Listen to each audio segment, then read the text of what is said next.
3 ridings, 2 in Edmonton and 1 in rural Alberta, are preparing for a by-election next week. Folks are going to head on down to the polls on Monday to cast their ballot for their preferred candidate. So here's everything you need to know ahead of the by-election.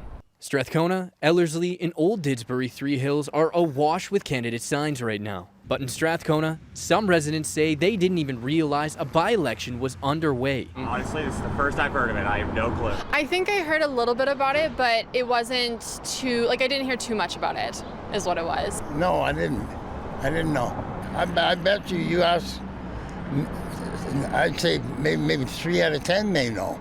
These by-elections were triggered by the resignation of 3 MLAs, including Rachel Notley, who stepped down after nearly a decade. The last time Alberta saw this many by-elections at once was in 2014, when voters filled 4 vacant seats. It's pretty unusual in Alberta to see this much by-election activity, but we welcome innovation here in the province as part of our story and character. So it's certainly fun to watch, and certainly a lot of fresh dynamics that we wouldn't usually see in play, especially in ridings like Olds-Disdbury-Three-Hills that I know a lot of folks are watching closely.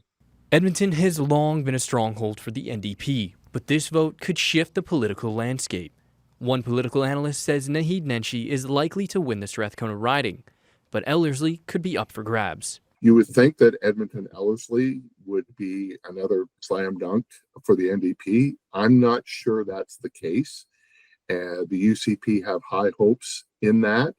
And if the NDP was to lose that, that would be a damaging blow to them to lose a seat in Fortress Edmonton. Analysts also expect voter turnout to be lower for the by-election. A lot of Albertans are a little exhausted from the drama of politics over the last few months. I think that's just a pretty typical voter behavior, especially when these by-elections don't feel like there's anything nearly as dramatic as what we were talking about during the federal election. Advanced voting for the by-election begins Tuesday, with the main polls opening the following Monday. Tristan, Mottershead, CBC News, Edmonton.